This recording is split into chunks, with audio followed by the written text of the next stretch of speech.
At good morning mga idol. At ito Sunday at pagkatapos ng election ngayon lang tayo makakapag-ride. So ito, mag-shoutout muna tayo sa mga kalaro natin sa basketball. At ito, humingi pa tayo ng pasa galing dun sa nagpa-pass break. At hindi naman tayo napasahan. Pero ito, didiretso na tayo sa ating biyahe at tagwa-warm up na tayo mga idol. So ito, papunta tayo ng Baliwag at iintayin natin si Nano at si Paring Ed. So ito, nandito na tayo sa Baliwag at nakasama natin si Paring Ed at si Nano. O, diretso na tayo sa biyahe natin. At ito na nga tayo sa Angat. Pagdating natin dito sa may Angat, dumaan tayo ng Morongkilyo at lumabas tayo sa kanto ng Angat at papuntang DRT. Ito na yung simula nung Angat papuntang DRT. At ito, biglang merong arko at tayo nagkarimatehan na naman mga idol. Kaya ito, ganado pero ahon to. Ahon to pero parang patag lang. Pero ayan, nagbababa ng mga tropang kaning lamig. At ito ang view natin. Nakakita nyo naman eh. Andito pa lang tayo sa ang part ng Angat. Pero meron na tayong nakitang batis. At ito na nga, dumating tayo sa DRT na arko. At magbibigyan tayo sa sandali. Ayan na nga. At ayan, dire-diretso lang tayo sa pag-ahon.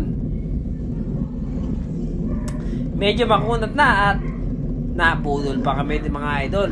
Binudol kami ni Nano. Testingin na namin yung biyahe papuntang Bayabas. Meron daw pool doon pero hindi namin tumuloy. Tinesting lang namin yung ahon dun sa Bayabas kung gaano katarik. At ito na nga yung inaahon namin, talagang matarik. Makikita nyo naman kung gaano kapangit yung itsura namin pag umaahon. Ito na nga mga idol. Talaga pag umahon ka, pumapangit talaga ang siklista. So ito, kaparaso na, hindi ko pa nangyari. Ito na nga, tumukod na tayo. Ilang sikat na lang, hindi ko pa nangyari. Pero yun, hindi na nga namin tuloy at bumalik na kami. Yun sa may Caribbean. At ito na yung ahon dun sa may sabungan. At ito na yung tinatawag nila na bakod dito sa DRT, sa may welcome DRT. Ayan mga idol. So makikita nyo naman kung gaano katarik mga idol. Nagkukwentuhan kami pero hirap na kami sa pag-ahon mga idol. Ayan o. Tingnan nyo kung gaano katarik. Talagang mapapamura na lang kayo sa hirap sa pag-ahon. Ayan, tutubigay na kami dyan mga idol. Makikita nyo yung karsada natin talagang mataas.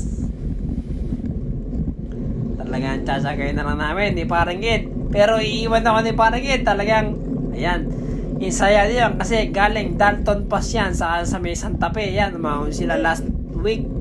Kasi nga, long weekend. Ayan, kaya mga idol, insaya to si Paring Ed, idiwan ako. Ayan, iwan tayo ni Paring Ed. Pero ako, tsatsagayin lang natin yan. Dito tayo, malapit na sa pag-ahon. So, may recover tayo. Ito yung bakod na number 1 na tinatawag ng ibang siklista. So, ito yung recovery area. And then, pagkatapos ito, aahon ulit tayo ng pangalawang bakod. So, pagkatapos nito, mga idol, pagkatapos ng dalawang bakod na to, medyo winding na, ahon luso na mangyayari. Kaya pag natagpos nito, lalo na doon sa mga baguhan, kayang-kaya nyo na. Ito lang yung pinaka-challenge dito, yung dalawa na to. So ito, makikita nyo mga idol, oh, talagang mabigat ahunin. Mabagal lang ang takbo natin, nasa 10 kilometers per hour lang. So ito na yung medyo pinakapatag. And then ayan, makita nyo mga idol, oh, sa may dulo paahon na uli at medyo matarik. Di pala matarik, talagang matarik talaga. Ayan, tatayan natin, kakaliwa tayo para matayan natin yung pag-ahon. Ayan, kasi alam ko si Paring Ed nauna, bibidyohan tayo nyan para makagulang. Pagtatawanan tayo nyan. So ayun, ayan. So yun nga pala, 5 lang kaming umahan ngayon ng tropang kaning lamig. 5 lang kami, si Paring Ed, si Nano, si Tatay at si Jeric. Ayan, 5 lang kaming natuloy kasi yung iba may mga lakad, bigla ang lakad kaya hindi mga natuloy. So ito, malapit na tayo sa ibabaw, umaahon pa rin tayo. Kaya Kaya yan, napakaunat. Hingal kabayo na tayo. Ayan, malapit na tayo sa ibabaw. At pagkatapos ito, bibidyohan natin yung nasa likod natin na 3. Kasi parang yan, pinagkatabanan tayo.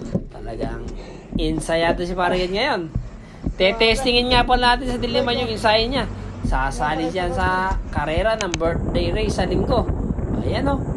Pagkatapos ng mga idol, yung 2 mabigat na bakod na yun, susunod dyan, ito na. Winding na lang. Ahong lusong ang mangyayari. Kaya ito, makikita nyo, ang tuloy ng tapuhan natin. Pagkatapos ng pinaka-2 challenge na yun, na bakod nga na tinatawag nila, ito na. Ahong lusong, kaya mabilis na mangyayari. Kaya ito, mabilis na tayo dito. Kaya yun, tuloy-tuloy tayo. Pagkatapos naman nun, sa may bandang dulo, bago mag-akle, puro lusong naman. Katulad nito, mga idol. Tingnan nyo.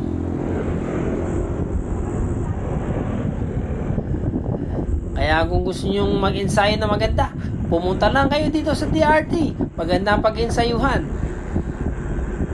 Permis, kakarga. Ayan o. Maganda daan. Sa bungad lang naman, medyo mahirap ang daan. Gawa na may mga sira-sirang daan, mga biyak, mga potholes.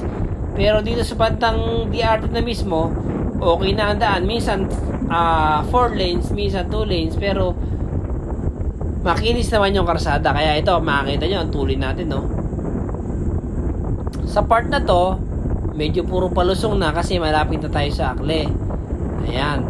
Matuloy na tabuhan natin dito. Halos 45 to 50 kilometers per hour. So makikita nyo ang tuloy natin. Kung gusto nyo mga idol na mas mabigat na ensayo, kaliwain nyo yung saliwain nyo yung ikot. Kasi ito, makikita nyo nilulusong natin ito. Ito medyo matarik talaga, or talagang matarik at mahaba yung ahon na to kung kasasaliwain nyo yung ikot. So manggagaling sa San Ildefonso papuntang Pala-Pala, and then dire-diretso lang hanggang sa may Igil Cement, tas akli nga, ito nga, tas pa DRT. Ayan, mas mahaba at mas mataas yung ahon na mangyayari. Ayan yung nilulusong natin to, kumpara doon sa iniikot namin ngayon na banayad lang, 1 lang or 2 lang yung talagang mabagsik. Ayan, kung talagang gusto nyo mag-ensayo para sa mga race nyo o ipinaghahanda kayong karera, saliwain nyo yung ikot para mas malakas yung karga ng ensayo, mga idol. So ito, nakakita nyo kung gaano katulin yung takbo natin. Talagang ang takbo dito, mga idol, halos 45 to 50 kilometers per hour ang takbo namin. O yun, dire-diretso ka eh. so wala kami nakainan sa may DRT kasi yung kinakainan talaga namin original is nagsara. Hindi ko alam kung bakit. So yun, kumain muna kami doon. Meron kaming di inaasang pangyayari. Nasiraan na yung isa namin kasama na si Nano. Kaya ayan, tinutulak namin. At sa may part na talagang medyo mataas, dito sa akli na to, mga idol, talagang nilakad na lang kasi mahirap itulak pag umaaho. Kaya ito, naglalakad. Ito yung pinaka-peak doon sa may, kung alam nyo yung Eagle Cement, yun yung part na yun. So yun, yung nakalabas na kami ng highway, ito, matuloy na. Na-repair naman namin yung nasirang pyesa sa kanya kasi yung dropout niya pumalipit. Kaya ayun, tinutulak siya kanina. So nung naayos namin siya, almost 3 kilometers siya tinutulak. Naayos na namin. So ito, nung labas namin ng highway, ito matuloy na, mga idol. 40 kilometers per hour ang maintain namin at ako na ang may dala at gawa ng ganong tanghali na kaya minamadali ko na ang biyahe namin pa uwi. Kasi nga, dapat 10 lang nakauwi na kami sa bahay. So ito, sa bandang San Ildefonso, Bulacan na kami, mga idol. At ito, ayun si Nano, nasiraan kanina, pero ayun nga, naayos na namin yung bike niya. At ito nga, andito na kami sa may krus na daan. Ayan, matuloy ang takbuhan namin, mga idol. Nasa 45 kilometers ang maintain namin. At siyempre, galing kami sa ahon, kaya siyempre pag pumatag ka at matuloy talaga maging kargahan, mga idol. So ito, cross na daan na kami sa San Rafael, Bulacan. At ito na nga, medyo malubak pero kaya naman. At ito na yung ating simbahan ng Cruz na Daan, mga idol. Ayan, no? Ayan, salamat sa paggabay sa aming biyahe. Ayan, mga idol. Ayan, dire-diretso lang. At ito na nga, malapit na nga tayo makauwi sa ating bahay. At ito na tayo sa Pampanga, mga idol. At ito, nakauwi na tayo. At kita-kita ulit tayo sa susunod na video, mga idol. Ride safe!